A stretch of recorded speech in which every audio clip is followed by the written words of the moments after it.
আমার বাবা, আমার বাবার বাবা, তার বাবা। এই সময় তো দাদু রাজসভার দিকে যায়, কিন্তু আজ আবার এদিকের রাস্তায় কেন? এই কেনর উত্তর তো একমাত্র দাদু নিজেই দিতে পারবে। চল তাহলে দাদুকে গিয়ে জিজ্ঞেস করি।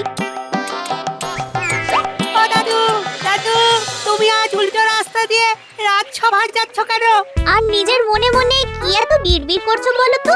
দেখ, সব ঘেঁটে দিল। পিতা, পিতামহ, প্রপিতামহ পেরিয়ে সবে বৃদ্ধ প্রপিতামহর নামটা মনে করেছি, অমনি তোরা তাল কেটে দিলি। তাল নারকল ছাড়ো, তুমি কি এত ভাবছো সেটা আগে বলো। আরে এখনো অতি বৃদ্ধ প্রপিতামহ তার পিতার নাম মুখস্থ করতে হবে। আরো কতজনের নাম বাকি। এসব মনে করে কি লাভ দাদু? তুমি তো বলেছো যারা জড়ে গেছে তারা আর ফিরে আসবে না। আরে বাবা, পিতৃপুরুষদের উদ্দেশ্যে জল নিবেদন করতে চাইলে তাদের নামটাও তো জেনে রাখা দরকার নাকি? হ্যাঁ, সামনেই তো মহালয়া। বুঝতে পেরেছি, মহালয়া মানে তর্পণ। এক হাঁটু জলে নেমে তুমিও তর্পণ করবে, তাই তো? ঠিক তাই। গোপাল আর মন্ত্রীটার কি হলো?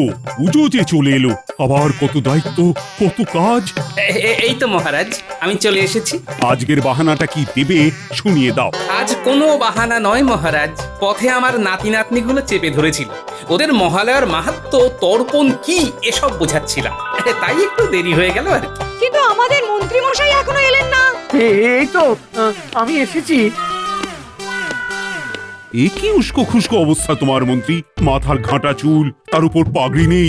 রাতে নিশ্চয়ই কোনো হাত সাফাইয়ের কাজ করতে গিয়েছিলেন, ধরা পড়েছেন আর লোকজন ধোলাই দিয়েছে।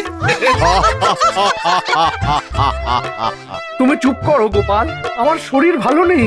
কি হয়েছে মন্ত্রী মশাই? আপনি আমাকে বলুন। রাতে ঘুম নেই, ঘুম আসলেও যখন তখন ভেঙে যাচ্ছে। বৈদ্য, তুমি ব্যাপারটা দেখো, বুঝলে? কোনো ওষুধে কোনো কাজ হবে না মহারাজ। আমাকে যেন কারা ডাকছে, মনে হচ্ছে আমি আর বেশি দিন বাঁচবো না মহারাজ। পৃথিবীর ওপর থেকে একটু পাপের বোঝা কমবে। আমার শরীর খারাপ লাগছে। সূর্য, চন্দ্র, বৃহস্পতি। মনে হচ্ছে মন্ত্রীর মাথার কোনো ব্যামো হয়েছে। মহারাজ, আমার মনে হচ্ছে আমি কিছুটা বুঝতে পারছি যে মন্ত্রী মশাইয়ের কি হয়েছে। বলো, কি বুঝতে পারছো? সৃষ্টিকর্তার নির্দেশে মন্ত্রী মশাইয়ের পিতৃপুরুষেরা মন্ত্রী মশাইয়ের কাছাকাছি চলে এসেছেন, সেই কারণেই এই সব হচ্ছে। এ তো ঘোর চিন্তার ব্যাপার। এটা মন্ত্রীর নতুন কোনো চালাকি কিনা, ব্যাপারটা বুঝতে হবে। আচ্ছা, দেখে দেখে মন্ত্রীর পিতৃপুরুষরা এই মন্ত্রী মশাইয়ের উপর চড়াও হলো কেন? গোপাল, তোমার মতো অবিশ্বাসীরা এই সব বুঝবে না। হ্যাঁ গোপাল, তুমি বরং চুপ থাকো। আচ্ছা, যথা আজ্ঞা।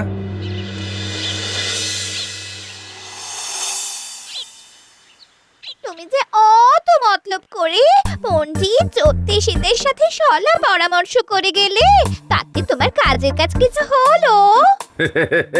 কাজ হবে না মানে? মহারাজকে ভালো মতো বোকা বানিয়েছি। আমার অভিনয় মানে তুখর অভিনয়। ভাবছি এবার যাত্রা দলে নাম দেব, জানো? ফোনটা না করে বলো তো কি হলো? পণ্ডিত আর জ্যোতিষী এমন তাল মিলিয়েছে যে মহারাজ ঘোর চিন্তায় পড়ে গেছেন। বুঝলে কি নেই, মহারাজ ধরেই নিয়েছেন যে আমার সাথে সত্যিই ওরকম কিছু ঘটেছে। আর তুমি এই রকম করে আর কতদিন চালাবে? যতদিন না মহারাজের কাছ থেকে ভালো রকম কিছু হাতানো যায়। নয়, হ্যাঁ, এই মৌকা পিতৃপুরুষের নাম করে ভালো মতো সরিয়ে ফেলতে হবে। তুমি এক কাজ করো, কি কাজ? তুমি একটা ঝটপট তালিকা বানিয়ে ফেলো তো, যে তোমার কি কি চাই। বলি, তোমার মাথাটা কি সত্যি খারাপ হয়ে গেছে নাকি? তোমার পিতৃপুরুষেরা মেয়েদের জিনিস নিয়ে কি করবে? ও, তাও ঠিক, তাও ঠিক। তুমি না বরং ম্যাচ খাটানো বন্ধ করে এবার কদিন বিশ্রাম নাও। হ্যাঁ, বেশ, তাহলে এবার কয়েকদিন শুয়ে বসেই কাটাবো।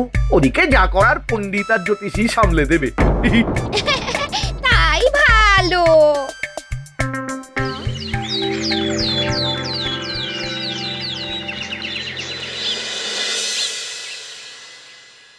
এ কি, আজকে যে মন্ত্রী এলো না? কালকে ভাসছিলেন, আজকে ডুব দিয়ে দিয়েছেন। মন্ত্রীর সমস্যা নির্ঘাত উত্তরোত্তর বাড়ছে। সামনে মহালয়া, তারপর দুর্গাপুজো, কত কাজ, কত দায়িত্ব। কি করে যে হবে কিছুই তো বুঝতে পারছি না। মহারাজ, আমি তো নিজের চোখে দেখে এসেছি মন্ত্রী মশাই বিড় করে কার সঙ্গে যেন কথা বলছেন। হ্যাঁ, ওনার কি মাথার সাথে জিভটাও গেল? ভাষা শক্তি লোপ পেল? উনি খুব সমস্যার মধ্যে রয়েছেন, কখনো হাসছেন আবার কখনো কাঁদছেন। মনে হচ্ছে মন্ত্রীমশাই নির্ঘাত রাজসভার কাজ ছেড়ে পিতৃপুরুষদের সবাই হাজিরা দিচ্ছেন। এখন তো তাকে দুদিকটাই দেখতে হচ্ছে। গোপাল, তুমি রসিকতা বন্ধ করো। আচ্ছা পণ্ডিত, তোমার তো এত জ্ঞান, তা মন্ত্রীর এই সমস্যা থেকে নিস্তার পাওয়ার কি কোনো উপায় নেই?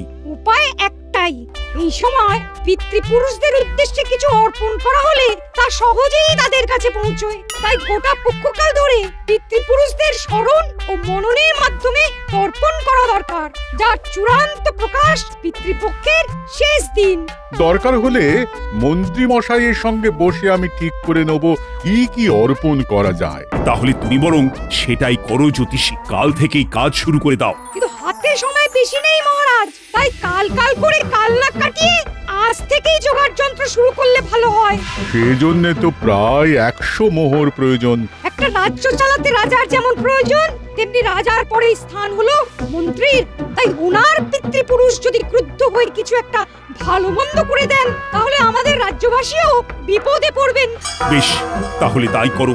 যা অর্থ লাগবে আমি দেব। তোমরা রাজসভা থেকে ফেরার পথে খাজাঞ্চির সাথে দেখা করে অর্থ নিয়ে নিও। মনে হচ্ছে সবটাই মন্ত্রীর পরিকল্পনা মাফিক হচ্ছে, তবু নিশ্চিত হওয়া দরকার হঠাৎ করে বাহানা না সত্যি জানতে হবে। দাদু, তোমার জন্য নারকোল নাড়ু নিয়ে এসেছি। মা বানিয়ে পাঠিয়েছে। তাহলে আজকে নারকোল নাড়ু খেতে খেতে গল্প হবে, কেমন? হ্যাঁ দাদু। বল, তোরা কি গল্প শুনবি বল।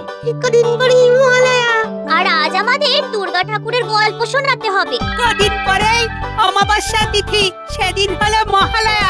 তারপরে দেবী পক্ষের প্রতিপদ, মানে তারপরেই মা দুর্গার আরাধনা শুরু। আর তারপর আমাদের পাঠশালা ছুটি। পণ্ডিত মশাই আর রাজ্যোতিষী মশাই তো আলোচনা করছিল, মহারাজ যদি ভেতরের খবর জানতে পারে তবে বিপদ হয়ে যাবে। তাই মন্ত্রী মশাইয়ের কাছে আগে ভাগের ভাগ বুঝে নিতে হবে। মানে প্রতিপদ থেকে বিপদ আমরা সব জানি। এর এই অভিনয়ের ব্যাপারটা আমরা ছাড়া কেউই জানে না। তাই মহারাজ যদি ভেতরের খবর জানতে পেরে যান, তাহলে কিন্তু বিপদ হয়ে যেতে পারে। ঠিক বলেছেন, তাই আমাদের আগে ভাগেই মন্ত্রী মশাইয়ের কাছে ভাগ বুঝে নিতে হবে। কি বুঝলে দাদু? আমরা তো আগাগোড়া কিছুই জানি না, তাই কিছুই বুঝতে পারছি না। আমি তেল জল সবই বুঝতে পারছি। শোন, দেবী দুর্গা যখন মহিষাসুর মর্দিনী হয়েছিলেন, তখন অশুভ শক্তির বিরুদ্ধে শুভ শক্তির জয় হয়েছে। আচ্ছা, তাই মহালয়ার আগে মহারাজের চোখের সামনে শুভ অশুভ, সাদা কালো, মন্দ ভালো সব ব্যাপারটা বুঝিয়ে দিতে হবে, বুঝলি? বুঝলি ঘটা, মন্ত্রীমশাইয়ের জমিতে এবারে ফলন বেশ ভালোই হয়েছে। ঠিক বলেছিস বটা, শীত পড়তে এখনো অনেক দেরি আছে, কিন্তু দেখ তার আগেই কি সুন্দর প্রমাণ মাপের ফুলকপি, ভাবা যায় না। হাটে বেশ ভালো দাম পাবো। যত বেশি দাম পাবো মন্ত্রী মশাইয়ের কাছ থেকে, তত বেশি বকশিস। এটা কি হচ্ছে? এটা কি হচ্ছে? যাব বাবা, নিজের জমিতে ফসল তুলছি, তাতে কার কি বলার আছে? হ্যাঁ, সে কি, মন্ত্রীমশাইয়ের জমি রাতারাতি তোমার জমি কি করে হয়ে গেল? রাতারাতি আমার পিতৃপুরুষেরা আমাকে বলে গেলেন এই জমি আমাদের। তাই তো সকাল সকাল নাতি নাতনিদের নিয়ে সবজি তুলতে চলে এলাম। যাক বাবা, এ কি আজব কথা বলছো গোপাল? আমরা তো কিছুই বুঝতে পারছি না। না বুঝলে মন্ত্রীমশাইকে গিয়ে জিজ্ঞেস করুন। পিতৃপুরুষের দেওয়া আদেশের ব্যাপারে ওনার অনেক অভিজ্ঞতা। হ্যাঁ, সে তো জানাতেই হবে। এই নাপলা গুলটে, চল চল চল, রাজবাড়ির হেসেলে দিয়ে আসবো।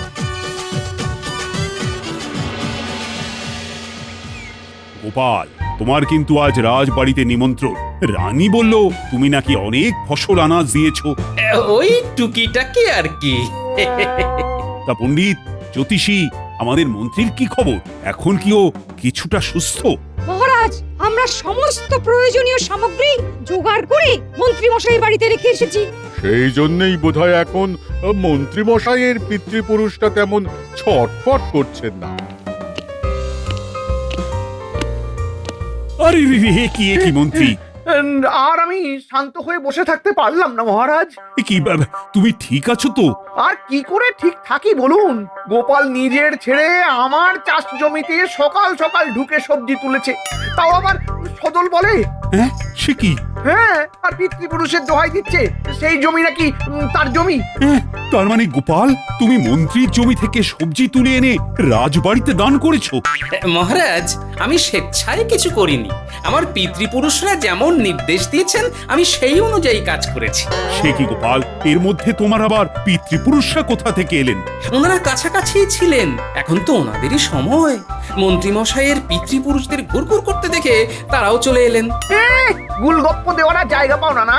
না না না না না না না, গুলগপ্প না, আমার পিতৃপুরুষরা বললেন তাই আমি করেছি।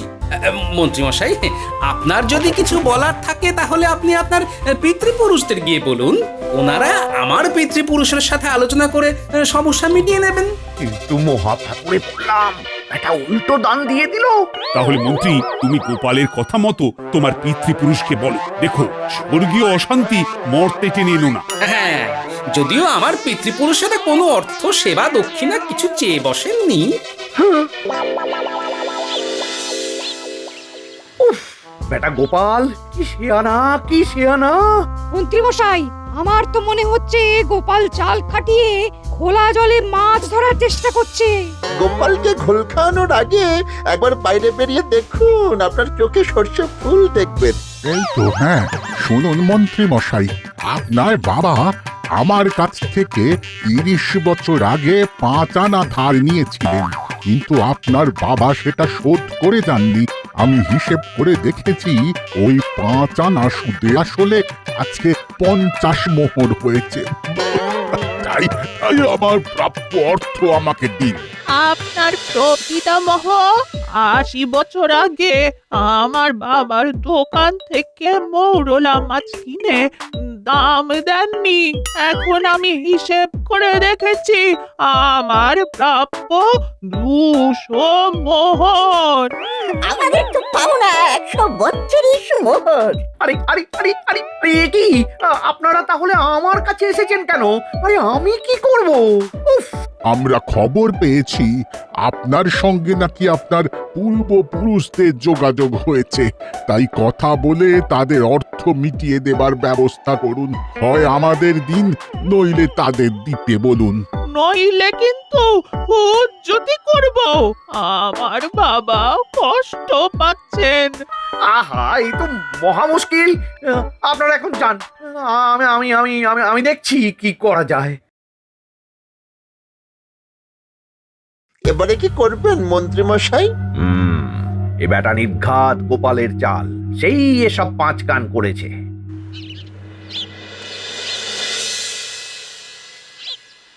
আর শোন, মহালয়ার দিন দেবী পক্ষের সূচনা হয় বলে এই দিনেই প্রতিমার চক্ষু আঁকা শুরু হয়। মহালয়ার পর দেবী পক্ষে শারদীয় দুর্গাপূজার সূচনা করা। দাদু, এক পক্ষ মানে তো 15 দিন, তাহলে দেবী পক্ষ কি 15 দিন? হ্যাঁ, মহালয়ার পরের দিন থেকে কোজাগরী পূর্ণিমা পর্যন্ত 15 দিনই হলো দেবী পক্ষ। মানে মা দুর্গার পুজো থেকে মা লক্ষ্মীর পুজো অব্দি দেবী পক্ষ। বুঝতে পেরেছি। ওদিকে আমার ঘরে আগুন ধরিয়ে মহারাজের সামনে ফুল ছড়াচ্ছ। কি বলতে চাইছেন কি মন্ত্রী মশাই? হ্যাঁ, গোপাল আবার কি করলো? মহারাজ, গোপাল আমার বাড়িতে পাওনাদার লেলিয়ে দিয়েছে আর আপনার কাছে প্রশংসা কুড়োচ্ছে। যা বাবা, আমি আবার কি করলাম? আমি তো যতদূর শুনেছি আপনার বাড়িতে কয়েকজন বৃদ্ধ বৃদ্ধা গিয়েছেন, ওনাদের সাথে আপনার পিতৃপুরুষের ঋণের হিসেবের বোঝাপড়া করতে।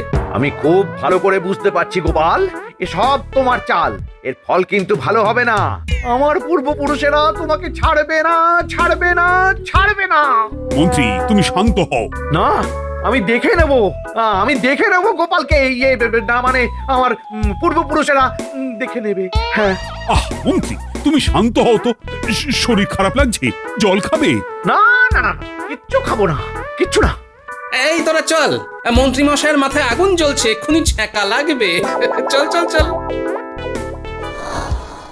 কি দাদু, মন্ত্রী মশাই তোমাকে ওরকম বললেন কেন? নির্ঘাত মনে মনে কিছু মতলব করেছে। তাহলে তো তোমাকে সাবধানে থাকতে হবে। হ্যাঁ, সে তো থাকতেই হবে। মন্ত্রী মশাই বুনো ওল হলে আমিও বাঘা তেঁতুল। পুরো ওল না দাদু, পোকা ওল। তা যা বলেছিস।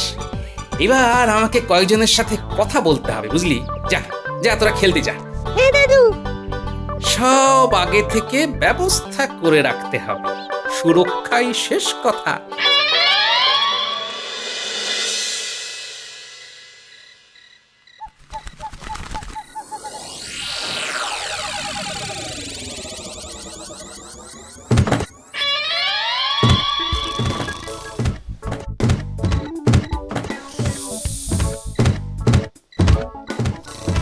ও মা গো! কি হলো, কি হলো গিন্নি? ওগো, ওগো, এটা কি হচ্ছে? আমার খুব ভয় করছে। হ্যাঁ, আরে আরে আরে, ভয় পাওয়ার কিছু নেই গিন্নি, তুমি নিশ্চিন্তে ঘুমাও। রাত বিরেতে কি অত্যাচার শুরু হলো গো? ভূত না তো? হ্যাঁ? এসব মন্ত্রী মশাইয়ের পূর্বপুরুষরা করছে, তবে বেশি বাড়াবাড়ি করতে পারবে না। এ কি, মৃত আত্মারা আমাদের বাড়ির ওপর চড়াও হয়েছে, আর আর তোমার কোনো প্রক্ষেপ নেই? হ্যাঁ, ওরা না এলেই বরং আক্ষেপ হতো গিন্নি, এবার নিশ্চিন্ত লাগছে। এবার আমি কি করব?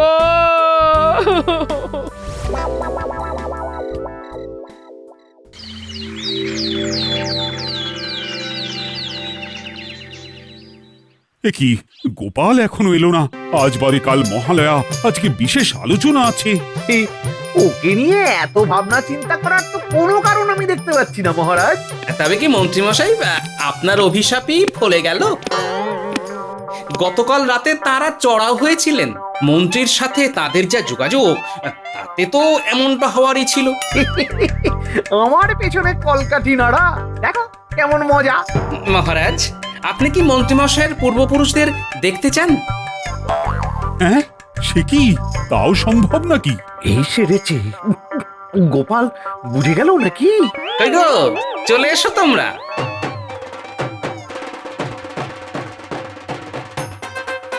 এসব কি মস্করা করছো গোপাল?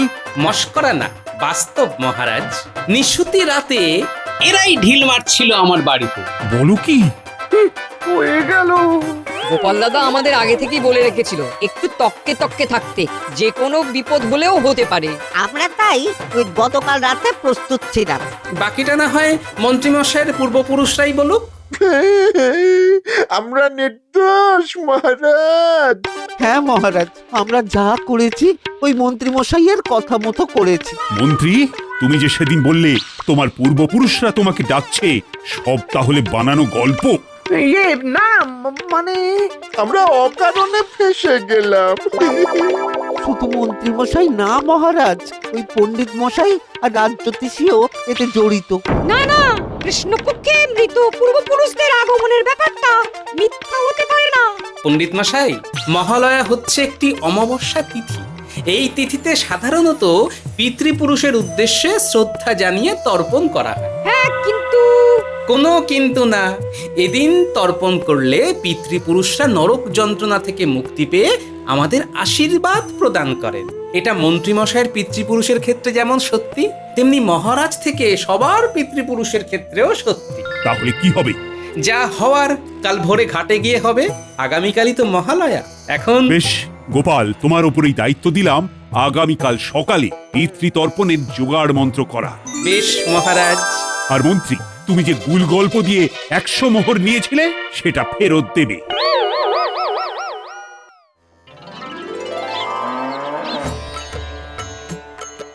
সব উপকরণ আনা হয়েছে তো? হ্যাঁ পণ্ডিত মশাই, কলা, সাদা ফুল, কালো মাসকলাইয়ের ডাল, গরুর দুধ, ঘি, ক্ষীর, ধান, জব, মুগ ইত্যাদি সব সামগ্রী আনা হয়েছে। এতেই পিতৃপুরুষরা খুশি হন।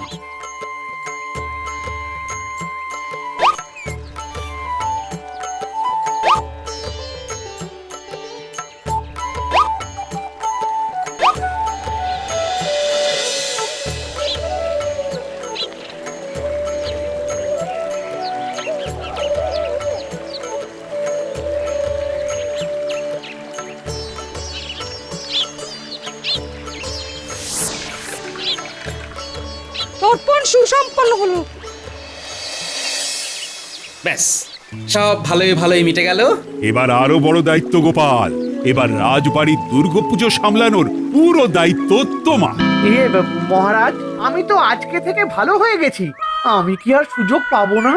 না না না, ওই তো মন্ত্রী মশাই।